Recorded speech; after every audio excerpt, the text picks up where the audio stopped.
Море эмоций и счастливые лица детей. Для этих ребят это первый выход в море. Мальчики ходят на кружок судомоделирования второй год. Прокатиться на настоящей яхте мечтали давно, признаются они.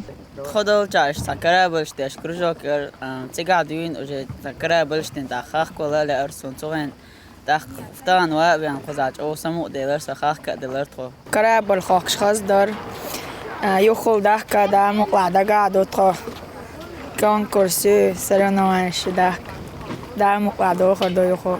Дети стали участниками тренировки яхтсменов. Для них провели подробный инструктаж. Тренер детской команды Федерации парусного спорта лично объяснила ребятам принцип работы яхт и катеров.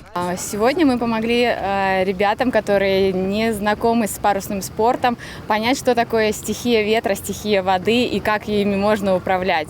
Я думаю, что им понравилось, но, по крайней мере, после того, как к нам попросились в команду двое, мы с удовольствием их примем.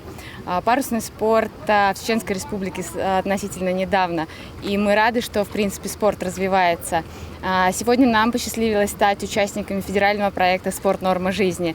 Это тот проект, который будет развивать не только спортивный дух населения, но также и достижения спортсменов. Подобные мероприятия Министерство спорта проводит регулярно. Эта работа осуществляется в рамках федерального проекта «Спорт. Норма жизни». Министерство Чеченской Республики по физической культуре и спорту провело сегодня мероприятие для детей из реабилитационного центра. Мероприятие, которое приурочено к проекту «Спорт. Норма жизни».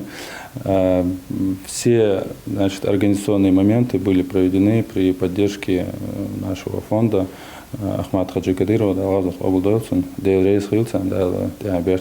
Дети катались несколько часов подряд. В 40-градусную жару это занятие в самый раз, говорят ребята. Море теплое, но встречный ветер освежает. Ну а после наступила не менее интересная часть. Ребят угостили мороженым и другими сладостями. Диана Хармуш, Мухаммад Бачаев, Аслан Весхаев. Неделя.